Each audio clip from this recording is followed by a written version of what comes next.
رحمان بابا وی چې کد سر خندل دشوار دی ما تا تا کد سر خندل دشوار دی ما تا تا دا په عشق سهل کار دے دشوار نه دی د سر قربانی چې دا ډېر ګران کار لیکن په عشق د سر د قربانۍ نه آسان کار بل نشته که د سر خندل دشوار دی ما او تا دا په عشق کې سهل کار دی دشوار نه په عشق کې د سر قربانی خو یو ادنا مرتبه اوس اب بلا خبره ده چې مونږه او تاسو خود دې میدان قطن نه یو خزه وزوی بیمارو نو د خزو عادت دا دی چې یا الله د په سر کې ما واخلې یا الله د په سر کې ما واخلې خدای ماتی لږه کې خدای ماتی سپېلنې کې ماتی پلانې کې ماتی ایو ټوکی غوندې سړی وغه دا ټکې وره د شپې راغی دروازه ولوټه اخذ ورتل سو کې وې اسرائیل علی السلام هم خدای ستا دعا قبول کړه او خدای راولې ګلم چې امور نه سا قبض کا او زوی به پاتې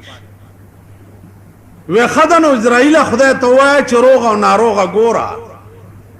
زوی می ناروغه ده اول داغه حق ده وې خو تا چې غواړي چې خدای ماته لګي کې او د په سر کې ما واخلې ول خدای ته وای چې دا زما خبره قبول نه کې او اول می د زوی حق او مونږ خدا سي لیکن چرته چې د عشق میدان راش نو هغه خالد ابن ولید غوندې به بیا ولا څوک پیدا کړي خالد ابن ولید په دې ټول بدن کې یو انچای زه نو چې هغه د تورو د غشو نه وته یو انچای او چې مړ کېده څه وخت کې نو په خپل کټ کې مړ کېده نو الله ته وی چې یا الله په ټول بدن کې به یو انچای ځای نشته چې د تورو او غشو نه دی وته پاغي کې د مړ نکړه مچا د پیغمبر د پاره د سر بازی وا او چې مړ کې مې نو د بے غیرتای په مرګ می وجنه په کټ پوزي باندې اوس کټ پوزي خو هر کټه سره سم دی مړ کی کټ پوزي خو هر سره مړ کی قربانه کا د هغه مرګ الله شیخ الهند رحمت الله علیه د جیل نراغ چې د جیل نراغ نو طالبان ور سره وې چې حضرت دا د مولانا قاسم نانوتوی رحمت الله علیه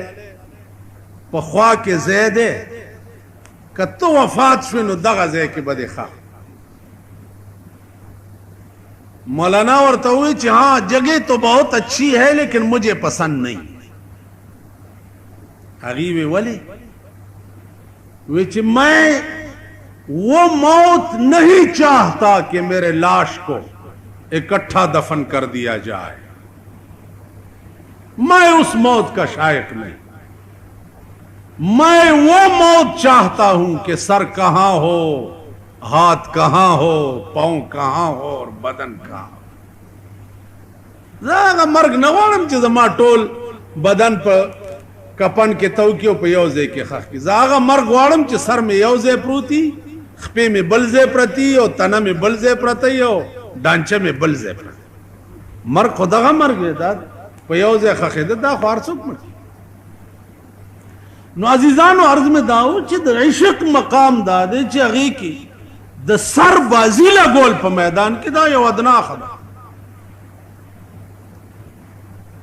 او بیا زیات حقدار چې دی د عاشق د نگاه د پاره غزيات حسن چې څومره حسن تیز وي نو دومره بد عشق نگاه تیز وي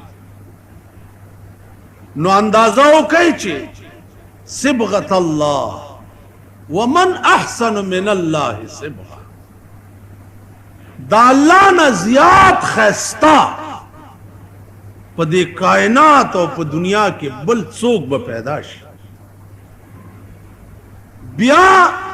د هغه هستی نه زیات ښایسته چې الله د خپل محبوبیت دپاره د هغه انتخاب کړی دی چې محمد رسول الله دی د هغه نه زیات ښایسته به بل څوک پیدا شي نو همیشه د عشق د سر بازی چې دا په حسن لګي او حسن د الله او د رسول نه زیات د بل چا نو ذکر رحمان بابا وی چې که د سر خندل دشوار دی ما او تا تا دا په عشق سهل کار دی دشوار په عشق کې سر قربانول دا یو معمولی غونډه شي عزیزانو عرض دا سعد ابن ابي وقاص رضی الله تعالی عنه ډېر لوی جلیل القدر صحابي یو میدان کې جنگیږي او پیغمبر ورته ولاړ نو داسې جنگ کوي چې په مرګ سینه اچي حضور علیہ السلام ورته مسکے مسکے کیږي او ورمنډې کړي او په دې املا وټپولو او ورته وی چې ارمه یا ابا سعد فداک ابي و امي اے ابا سعد اولا زما مور او پلار د تا نه قربان شي رسول الله صلی الله علیه وسلم ابو سعد ته وی چې زما مور او پلار د تا نه قربان شي دا رتبه په امت کې حضرت سعد ته ملو شي پیغمبر چاته وی چې زما مور او پلار د تا نه قربان شي نو او د دې څومره مقام دی نو دا اندازه زو یا تاسو چرته لګو نو عزیزانو چا به چې په عشق باندې د سر بازی لګوله کنه جی نو هغه ته به پیغمبر وی چې فدا کا ابي و امي زما مور او پلار د تا نه قربان شي نو مونږه خلق خو عزیزانو د دې میدان نه یو او نه مونږ په دې خبرو پوهیږو مونږ په دغه پوهیږو لکه 14 اگست باندې تاسو په دې پیښور کې وکړه د سوزکیانو جلوس تیرېده نو جنډای منډای خو په لګولې وي نو پکې کول هم د الکان ناستو ډولکی ځان سره خېچولي او غړېده نو مالدا ذلیل قوم راشي او جاړي چې جی وړه ګران دي غوخه ګرانه ده ټیپر ګران دي روزګار نشتا نن خو ټول د ډمې زامن شوي یو غړې غړې میندم ډمې وي که خويندم ډمې وي که پلارانم ډمانو کم رګ در کې د ډم را روان دی چې سوزکی ته ختلې پاس غړې دا شرمېدل قوم د دې قابل دی چې دادا وي چې جی پلانې تکلیف ته پلا الله پاک دې د دینه مال در باندې زیات راوي زئی خدایم بنیاد و باسم ذلیل ټول ورځ می کلمه خړلې وي چې د قوم ته می کته چې دا د 14 اگست ورځ د غړېدو ورځ ده دا د غانو ورځ ده که 14 اگست ورځ که تاسو کې انسانيتي په دغه ورځ ته د پیرنګي د غلامای نه خلاص شوی وي نو خدای ته سجده ولګوا چې پیرنګي نه اخلاص کوم خدای خپل ملک راغو نو په دغه ورځ تاسو غړې خزم پکې راوستي ټوله شپږ ګرځي خبر ته نه چې بیګا دې پلشته 50 سره 13 کړ 14 اگست دې ته یا دا اسلام دې ته وي چې اوس کلی په کلی او کوتک په ولي دغه ګرځي چې اله صلات کمیټای جوړې کړي تاسو ته هم درغلي اله وې صلات کمیټای جوړې الکه څه صلات کمیټه څه پويږي صلات کمیټي څه ته دنیا ور پورې خان درای ور پورې وي چې دا اسلام ټول کمپلیټ شو یو صلات کمیټي پاتې ده چاله صلات کمیټه جوړه صلات کمیټه خبره نه دا ګوګو قوم ده په خبره نه پويږي دا ګوګوان دا 14 اگست اهم اعلان په ملک د صدر مملکت داو چې صلات کمیټه جوړ کړي او په دې سره کو ګرځي صلات خلق بدر پورې خان دي خلق بدر پورې ډرای وي او تب وای چې صلات نیو کال په دې ټیل شي تاسو پوه شئ وخت لا ټیلو پکارو چې په 14 اگست د اعلان کړي وي لکونو کروڑونه غله په جیلونو کې پراته دي په 14 اگست اعلان شوی چې په پلانی تاریخ به د 100 غلو نه لاس پرې کیږي مذهب یې کړی و که نه سلو غلونو نه به لاس غوسیږي لکونه زناکار په جیلونو کې پراته دي لکونه جیلونه ته ډک دي ملک ټول د زناکار او د پلیتو نه ډک دی په 14 اگست د اعلان کړی وی چې په فلانی تاریخ به دومره زناکار ښځې او دومره زناکار سړي سنګساري ټول ملک د شرابو ډیپو دی ټول ملک پکارو چې په 14 اگست د اعلان کړی وی چې په دغه تاریخ به دومره شرابیان په درو والے کی اهم اعلان خداو صلات کمیټه اهم اعلان پاره مالا نن میو انټيليجنس والاو ته وی چې خدای د پاره خدای او قران ته وګورئ تاسو دا سی ډي والا او انټيليجنس والا په مولیانو پسې ګرځئ او د مولیانو دا بلیک لیست او دا پلانې د پتورو خاور ډک شي دا ډېری ورکي چې صلات کمیټه پوری دنیا خاندي لګیا ده دنیا لګیا ده ډرای وای بجای استاد کمیټه جوړولو خلق کافر شو صلات نه سلاد جوړ کو سلاد خلق ورته وای صلات نه ده سلاد ده سلاد غشین بوټي ته وای چې خلق روټای سره نو چې صلات ته سلاد وای توهین د مانځو کو چې توهین د مونځو کو نو د کافر بچي ته ولې هغه حرکتونه کوي چې خلق په بجای د دې چې مسلمانان شي نور کافر بلا واوره سړوله خو دې کمیټه جوړ کړې چې مانځل راشي صلات د صدر روډ خزوله دې کومه کمیټي جوړه کړې مازیګر کې باغوي له څوک چغي وي اغیله چې کوم لوندان د مازیګر راوتی او دا لونډې راوتی او دغه لوندان د کونترو غوندې غټکو کوي خپلو کې اغیله دې کومه کمیټي جوړه کړې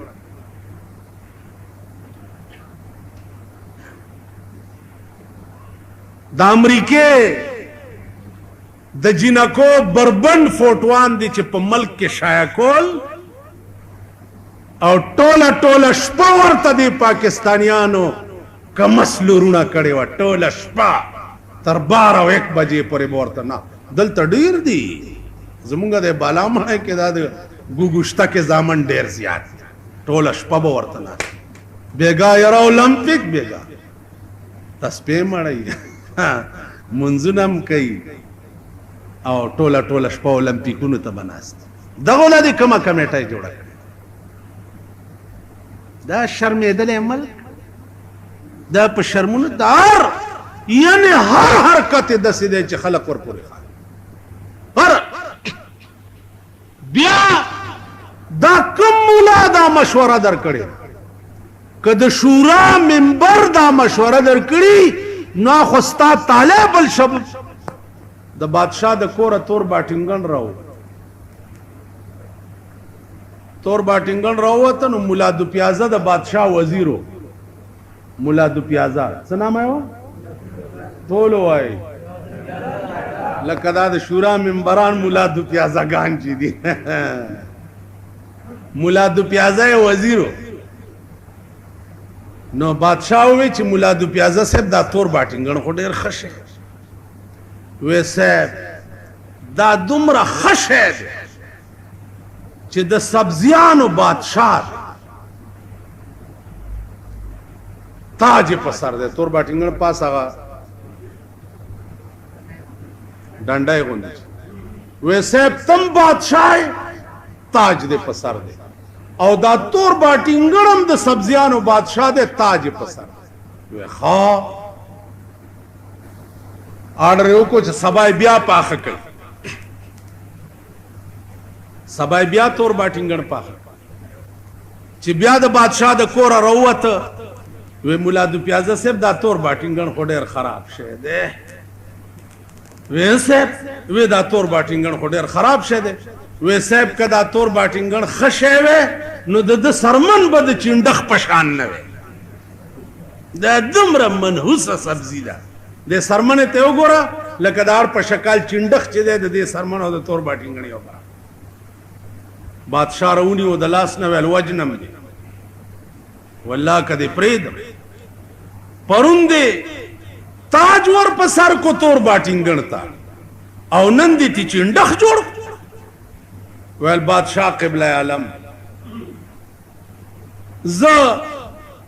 چې تکم شي تخوه او زا غیله تاج ور په سر نکم او ته چې کوم شي ته بد وې او هغې نه چنډخ جوړ نه کم نو ستا د دې وزارت دا مزې به زه کوم څنګه په ټکي مې وزارت نه لرې کېږه خو چې ته ورته ښه ووایې زه تاجم ور په سر کړم چې ته ورته بد ووایې زه تې چنډخ جوړ کړم زما غرض باټینګړ سره نشته زما غرض بادشاه خوشحالولو سره نو دا ملا دو پیازګان چې دي دا صلات کمیټي هو صاحب بالکل او دې کې به دا فایده او دې کې به دا فایده او دې کې به دا فایده دې کې اوس معلوله چې خلک ورشه خلک ورپورې خان څوک ولا د چا نامه خي څوک ولا د چا نامه خي څوک ولا د چا نامه دا دومره نیک قوم دی چې صلات کمیټای له بچرته د سنجیده سړی نامه ورکي ها کده بیډي ممبري وي د چواړیانو جمعداري وي چې چرته ټیکو مې کو درک پکې لګي هغې له 200 ولاړي تاسو خیال راغی او صلات کمیټای له چرته ورته څوک مور مړی ښیي چرته ورته پلار مړی ښیي څوک ورته سلاد وایي څوک راشي ته زما یې غوږونه وخوړه دې خلقو څو ورځونه چې جي دا څه شی مسله دا صلات چې څه وخت کې اذان په اسلام کې رایج شوی نو اذان لا شروع شوی نو نو د مونځ ټیم به چې راغی نو رسول الله صلی الله علیه وسلم صحابه ته ویلیو چې تاسو په دې کوڅو لارو کې الصلاة قائمه الصلاة قائمه الصلاة الصلاة دا چغې وهئ چې خلک منزل راشي چې څه وخت کې اذان شروع وشوه نو صلات پکې راغی الصلاة خیر من النوم ټول علاقې ته آواز وشي دنیا اوده پرتی آواز وشي الصلاة خیر من النوم منز د خوب نه بهتر دا صلات حي على الصلاة حي على الصلاة د مانزه زه تراش حي على الفلاح د خلاصي زه تراش بیا په یو مالا کې قدرې او څلور جمعات دي هر جمعات کې لوډ سپیکر دي نو 15 وخته صلات کمیټي په پیغمبري ژبه ورته आवाज کوي چې حي على الصلاة حي على الفلاح چې ودی په بړستن کې आवाज درنه نوځي چې الصلاة خیر من النوم دا صلات کمیټي ده هر ورځ 15 ځله هر جمعات کې 15 ځله هر محله کې 15 ځله نو عرض میں دا عزیزان چې کوم شی په اسلام غیر ضروری دی بل درته وای صلات کمیټي به نامولی کی داغه په سر څه سنډاخ پي خله چې د مانځه په ټیم کې به دکان پریدي او په کوسو کې به منډه وي الصلات او به کی تاسو به کوئی پیمانه وي لازم مخه ټټول شیخان ناس او به کوي چې روپای 2 درک پکې نه ته به دکان ولا پریدي او اپا به په کوسه کې بچي الصلات او به کوي ها کوي ارشپا پارا مالک وګوره تبلیغ والا ګرځي دنیا کې سره بل تعلق نشتا سیوا د دې چې هر کور ته دعوت د صلات ورکې او جمعه ته راوړي کوي تبلیغ والا داسې کوي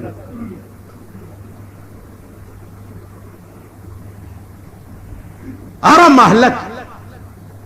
اره علاقه یو سړی ماته وی چې د تبلیغیانو نډیر تنګم او دروازه وټکې راته وی چې خدای شته چې موږ مسلمانان یو دا چل دی ما وی چې د تبلیغیانو تب ما هم ډیر بد ویلې و د چا چای نس د چا وبنس د چا په کټ کې نه سملی د چا په بستر کې نه سملی د چا کټوای نه خوري د چا روټای نه